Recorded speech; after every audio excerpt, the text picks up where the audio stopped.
Welcome to me ఇంటి వంట by Lakshmi. మీ ఇంటి వంటలో ఈ రోజు ఒక చట్నీ రెసిపీని చేసి చూపిస్తున్నాను.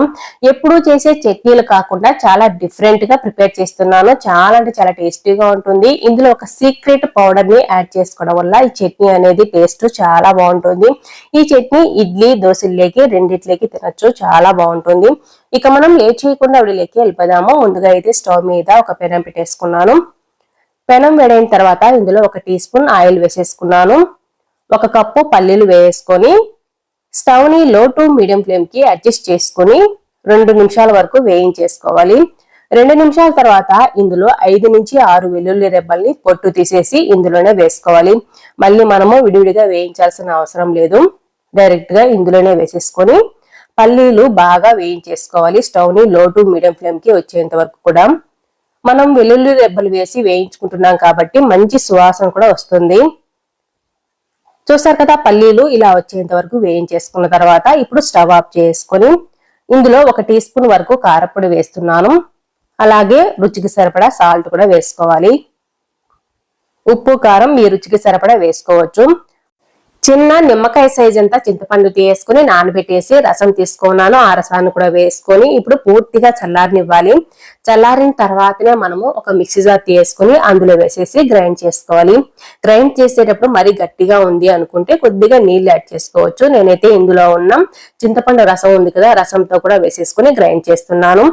మరి ఎక్కువ పలుచగా ఉంది, గ్రైండ్ చేసేటప్పుడు పక్కకు వచ్చేస్తుంది అనుకుంటే కొద్దిగా రసాన్ని పక్కకు తీసేసుకొని కొద్దిగా యాడ్ చేస్తూ గ్రైండ్ చేసుకోవచ్చు. చూసారు కదా, ఇలా వచ్చేంత వరకు గ్రైండ్ చేస్తున్నాను. ఇలా గ్రైండ్ చేసుకున్న చట్నీని ఒక బౌల్లోకి వేసేస్తున్నాను.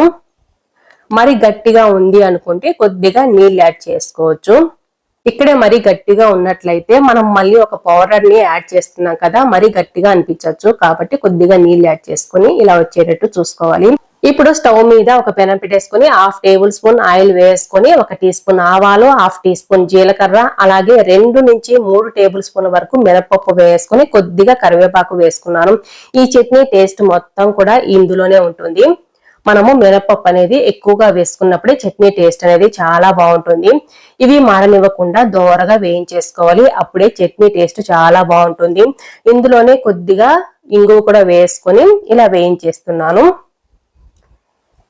ఇప్పుడు స్టవ్ ఆఫ్ చేసుకున్నాను. పూర్తిగా చల్లారిన తర్వాత ఒక మిక్సీ జార్ లో వేసుకోవాలి. పెనంలోనే పెట్టకుండా ఒక ప్లేట్ లోకి తీసుకోవచ్చు, లేకుంటే మిక్సీ జార్ లో వేసుకొని పూర్తిగా చల్లారిన తర్వాత ఇలా బరకగా గ్రైండ్ చేసుకోవాలి. మరి మెత్తగా కాకుండా వీడియోలో చూపిస్తున్నట్లుగా కొద్దిగా బరకగా ఉంటే బాగుంటుంది. ఇప్పుడు ఈ పౌడర్ ని ముందుగా గ్రైండ్ చేసుకున్న చట్నీలోకి వేసేసుకోవాలి. ఈ పౌడర్ వేసుకున్న తర్వాత మరీ గట్టిగా అనిపిస్తుంది కాబట్టి కొద్దిగా నీళ్లు యాడ్ చేసుకొని కొద్దిగా పల్చగా కలుపుకోవాలి. ముందుగానే మనకు కావాల్సిన కన్సిస్టెన్సీ వరకు అడ్జస్ట్ చేసుకుంటే సరిపోతుంది. నీళ్ళు యాడ్ చేసుకొని చూసారు కదా, పౌడర్ వేసిన తర్వాత గట్టిగా వచ్చేస్తుంది. మీకు కావాల్సి ఉంటే కొద్దిగా నీళ్ళు యాడ్ చేసుకోవచ్చు. అంతేనండి, చాలా సింపుల్ గా టేస్టీగా ఉండి చట్నీని ప్రిపేర్ చేసుకున్నాం కదా. మరెందుకు ఆలస్యం, మీరు కూడా తప్పకుండా ట్రై చేయండి. చాలా టేస్టీగా ఉంటుంది ఈ చట్నీ అనేది. మీకు ఈ వీడియో నచ్చినట్లయితే తప్పకుండా ఒక లైక్ కూడా చేయండి. అలాగే కొత్తగా చూస్తుంటే సబ్స్క్రైబ్ చేసుకోవడం మాత్రం అసలు మర్చిపోకండి. మీ ఫ్రెండ్స్ కి రిలేటివ్స్ కూడా షేర్ చేయండి. Thanks for watching.